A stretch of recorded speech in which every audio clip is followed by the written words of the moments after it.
میری طرف سے تمام دیکھنے اور سننے والوں کو السلام علیکم۔ آج کی اس ویڈیو میں آپ لوگوں کو سیر کروانے والا ہوں ازبیکستان کی، اور آج میں آپ لوگوں کو ازبیکستان کے بارے میں ان تمام باتوں سے بھی آگاہ کروں گا جن سے آپ لوگ آج سے پہلے ناواقف ہوں گے۔ لیکن ویڈیو شروع کرنے سے قبل آپ تمام نئے آنے والے دوستوں سے گزارش ہے کہ یوٹیوب پر موجود ہمارے چینل جانی ٹی وی کو سبسکرائب کرتے ہوئے ساتھ موجود گھنٹی کی علامت کو بھی دبا دیں تاکہ ہر نئی آنے والی ویڈیو آپ لوگوں کو بآسانی موصول ہوتی رہے۔ دوستو، ازبیکستان کی تاریخ بھی دیگر ہمسایہ ممالک کی طرح بہت قدیم ہے۔ اسلام کی اس دنیا میں آمد سے پہلے یہ سلطنت فارسیہ کا حصہ ہوا کرتا تھا۔ پھر اسلام کی آمد کے ساتھ ہی خلفائے راشدین کے دور کے بعد اس ملک کے کچھ حصے اسلامی سلطنت کا حصہ بن گئے، اور پھر آنے والے سالوں میں اسلام اس خطے پر پھیلنے لگا۔ 11ویں صدی میں چنگیز خان اور اس کی فوجوں نے ازبیکستان کی جڑوں کو ہلا کر رکھ دیا اور یہاں منگول سلطنت کی بنیاد ڈال دی۔ منگول سلطنت کے دور میں جس حصے پر سب سے زیادہ اثر و رسوخ منگول سلطنت کا قائم تھا، اس حصے کو بخارا کہا جاتا ہے۔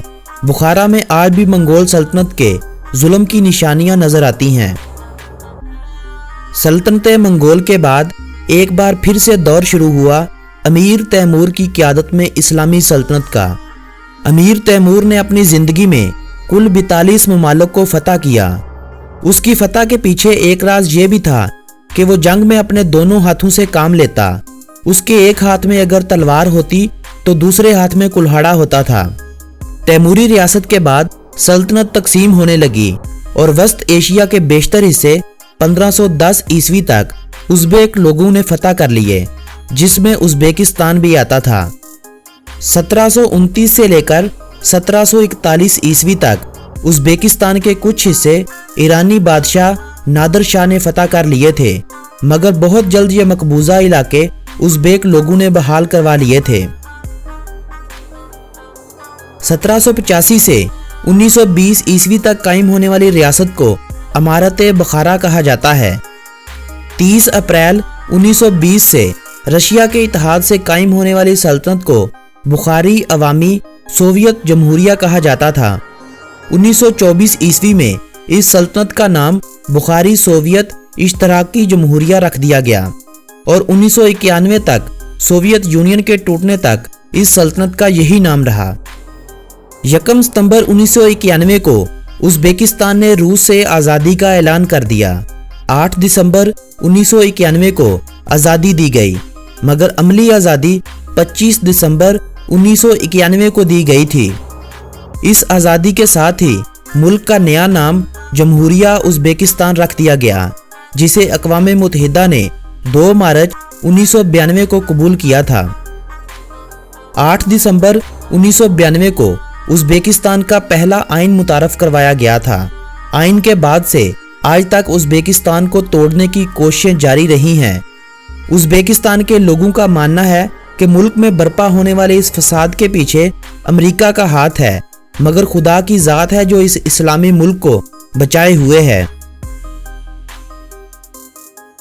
دوستو، ازبیکستان کے بارے میں اگر دلچسپ حقائق کی بات کی جائے تو 4,48,978 مربع کلومیٹر رقبے پر پھیلا ہوا یہ ملک پوری دنیا میں 56ویں نمبر پر شمار ہوتا ہے۔ 3 کروڑ 30 لاکھ افراد کی آبادی کے ساتھ یہ ملک دنیا بھر میں اپنی آبادی کے لحاظ سے 42ویں نمبر پر شمار ہوتا ہے۔ ملکی آبادی کے 79% لوگ اسلام کے ماننے والے ہیں، 5% مسیحی آبادی اور باقی 16% دیگر مذاہب کے ماننے والوں کے ساتھ ساتھ ایسے لوگوں کی بھی ہے جو کسی بھی مذہب پر یقین نہیں رکھتے۔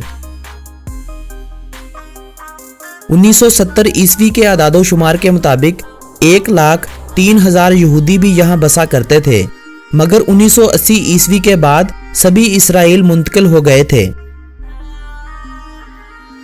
ازبیکستان کی کرنسی کو ازبیکستانی سوم کہا جاتا ہے، جو 1 پاکستانی روپے کے بدلے میں 75.38 آ جائیں گے۔ ازبیکستان کا ڈومین نیم .uz ہے۔